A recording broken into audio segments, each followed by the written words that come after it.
ಉಪನ್ಯಾಸಕ ಹುದ್ದೆಗೆ ತಯಾರಿಯನ್ನು ಮಾಡುತ್ತಿರುವಂತಹ ಎಲ್ಲ ಅಭ್ಯರ್ಥಿಗಳಿಗೆ ಒಂದು ಗುಡ್ ನ್ಯೂಸ್ ಇದೆ. ಇಲ್ಲಿ ರಾಷ್ಟ್ರೀಯ ಶಿಕ್ಷಣ ನೀತಿ ಹಾಗೂ ಶಿಕ್ಷಣದಲ್ಲಿ ಗುಣಮಟ್ಟವನ್ನು ಕಾಪಾಡಿಕೊಳ್ಳುವಲ್ಲಿ ಈ ಒಂದು ಉಪನ್ಯಾಸಕರ ಹುದ್ದೆಗಳ ನೇಮಕಾತಿ ಅತ್ಯಂತ ಅವಶ್ಯಕ ಎಂದು DCM ಹಾಗೂ ಉನ್ನತ ಶಿಕ್ಷಣ ಖಾತೆಯನ್ನು ಹೊಂದಿರುವಂತಹ ಡಾಕ್ಟರ್ CN ಅಶ್ವತ್ಥನಾರಾಯಣ ಅವರು ಹೇಳಿದ್ದಾರೆ.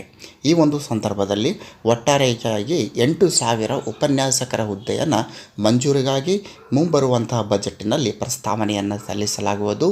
ಈ ಮೂಲಕ ಶಿಕ್ಷಣದಲ್ಲಿ ಗುಣಮಟ್ಟವನ್ನು ಹಾಗೂ ರಾಷ್ಟ್ರೀಯ ಶಿಕ್ಷಣ ನೀತಿಯ ಒಂದು ಆಶೆಯನ್ನು ಈಡೇರಿಸುವತ್ತ ಪ್ರಯತ್ನವನ್ನು ಮಾಡುತ್ತೇವೆ ಎಂಬ ಈ ಸಂದರ್ಭದಲ್ಲಿ ಹೇಳಿದರು.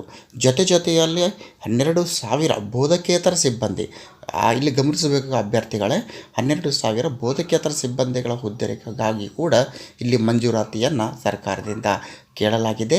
ಶೀಘ್ರದಲ್ಲೇ ಕೂಡ ಈ 12,000 ಬೋಧಕೇತರ ಸಿಬ್ಬಂದಿಯ ಒಂದು ನೇಮಕಾತಿಗೆ ಅನುಮತಿಯನ್ನು ಪಡೆದುಕೊಳ್ಳುತ್ತೇವೆ ಹಾಗೂ ನೇಮಕಾತಿ ಪ್ರಕ್ರಿಯೆಯನ್ನು ಕೂಡ ಪ್ರಾರಂಭ ಮಾಡ್ತೇವೆ ಎಂಬುದರ ಕುರಿತಾಗಿ CN ಅಶ್ವತ್ಥನಾರಾಯಣ ಅವರು ಹೇಳಿದರು.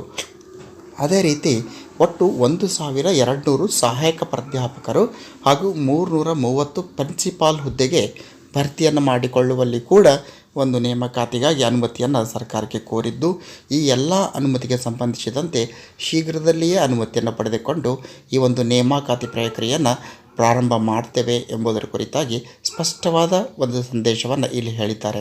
ಸೊ ಆತ್ಮೀಯ ಅಭ್ಯರ್ಥಿಗಳೇ, ಉಪನ್ಯಾಸಕರ ಹುದ್ದೆಗಾಗಿ, ಸಹಾಯಕ ಪ್ರಾಧ್ಯಾಪಕರ ಹುದ್ದೆಗಾಗಿ ಯಾರೆಲ್ಲ ಅಭ್ಯರ್ಥಿಗಳು ಪ್ರಯತ್ನವನ್ನು ಮಾಡ್ತಾ ಇದ್ದಾರೆ, ಖಂಡಿತವಾಗಿಯೂ ನಿಮ್ಮ ಪ್ರಯತ್ನವನ್ನು ಮುಂದುವರಿಸಿರಿ ಹಾಗೂ ಶೀಘ್ರದಲ್ಲೇ ಅಧಿಸೂಚನೆಯನ್ನು ಕರೆಯಲಾಗುವುದು ಹಾಗೂ ಆ ತಯಾರಿ ಮುಂದುವರಿಯಲಿ.